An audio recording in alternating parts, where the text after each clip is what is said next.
صباح الخير يا جماعة، عاملين ايه؟ كل سنة وانتم طيبين ورمضان كريم. صوتي رايح شوية معلش. بس يعني كنت قاعدة بعمل حاجة لذيذة كده لسه متعلماها جديد، وقلت اقول لكم طريقتها. في ناس كتير قوي مش بتعرف تحشي السمبوسة، فيعني انا جبت لكم حشوية لطيفة كده النهاردة، وقلت اعملها قدامكم عشان الناس اللي كانت زي حالاتي شايله هم حشو السمبوسه ما تشيلش همها في رمضان، لان دي تقريبا من اهم الحاجات اللي احنا بنحب نشوفها على سفره رمضان كل يوم. كل سنه وانتم طيبين ورمضان كريم. وانا دلوقتي هقول لكم حشوه السمبوسه الاول عباره عن ايه. انا بعملها بكذا طريقه يا جماعه. الفيديو ده لستات البيوت، اوكي؟ عشان بس ايه، لو في ناس دخلت ما تتخنقش علينا على الصبح يقولوا تتكلموا في طبيخ احنا بنتكلم في طبيخ.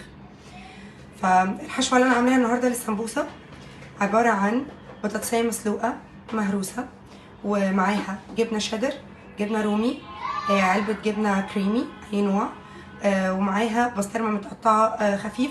في ناس بتحب تحط نعناع، وفي ناس ما بتحبش تحط نعناع. انا شخصيا مش بحب. انا هقلب الكاميرا دلوقتي عشان اوريكم طريقه الحشو. ماما انت شايفه كده الطبق؟ بصي كده في الموبايل، شايفه الطبق؟ شايفاه مظبوط؟ اوكي. بصوا يا جماعه، احنا بنجيب دلوقتي ورقه السمبوسه. انا بحب الزهار، وده مش اعلان على فكره، بس دي احلى ورقه سمبوسه تقريبا، وهي الوحيده اللي بتقرمش وبتاخدش وقت في القليه. بنحط الحشو كده، اوكي، وبعد كده بنعمل دي كده بحيث انها تبقى عامله مثلث بالشكل ده. اوكي، طريقتها سهله قوي يا جماعه، بس هي فيها تركايه بس بسيطه. وانتوا بتقلبوها بقى تاني هنمسكها من عند الطرف من هنا عشان الاطراف ما تبقاش مفتوحه. هنقلبها كده، وبعد كده نجيبها كده بقى مثلث تاني. شكرا يا ماما. بقى مثلث تاني اهو الناحيه التانيه.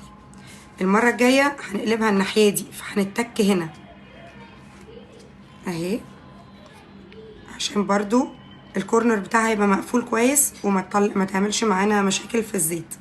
اوكي، بعد كده هنقلبها ونمسك برضو دي، حتى لو حته زياده مش مهم، اعذروني لسه مبتدئه في السمبوسه.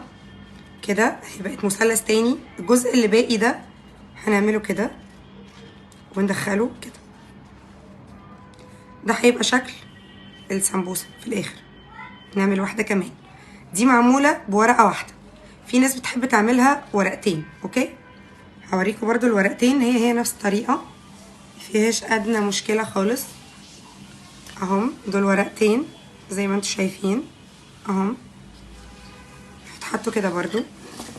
هنقول تاني مقادير عجينه السمبوسه اللي هي ميكس جبن وبسطرمه اللي انا بحبها. الحقيقه كل الناس امبارح حبوها على الفطار، انتهت يعني اتاكلت اكتر من بقيه الاكل. اهي تاني عشان الناس تركز. مثلث اولاني اهو كده، اوكي. واحنا بنقلبها الناحيه دي هندوس على الحته دي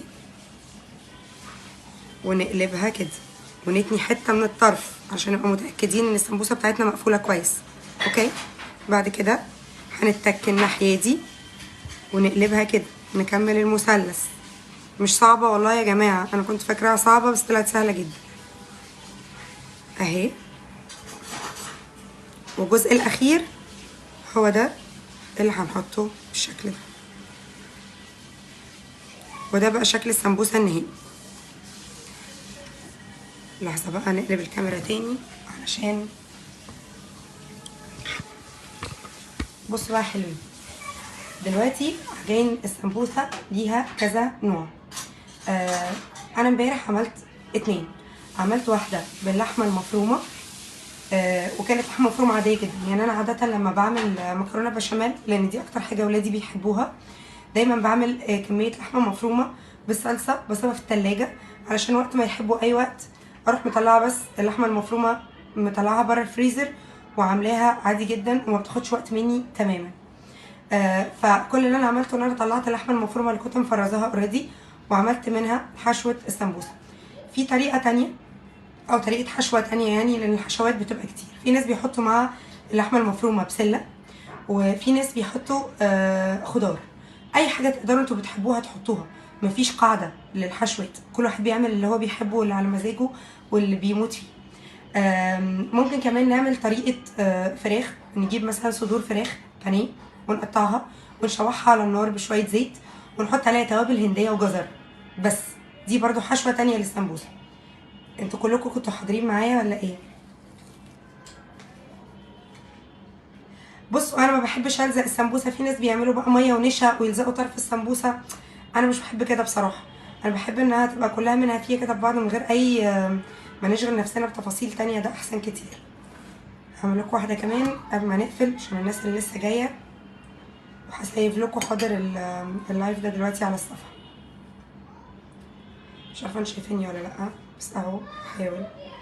اهو يا جماعه عملنا اول مثلث، استنوا عشان مش هعرف اوريها لكم كده للاسف. اعملها بايد واحده، شوف التحدي بقى. ايه دي اول، تصدقوا نفعت اهي. وندوس هنا على الطرف، امكانيات برضو والله. بعد كده ندوس هنا على الطرف، الله الله، وندوس هنا على الطرف، ندخل دي، الله الله. والله بصوا والله ولا اسهل، وبايد واحده، بايد واحده. يلي تتلككوا بتقولوا حشو السمبوسه صعب ولفها صعب، مفيش حاجه صعبه. انتوا بس اتمرنوا، حاولوا تمشوا ايديكوا، اول ما ايديكوا تمشي في الموضوع هتلاقوا كل حاجه بقت سهله.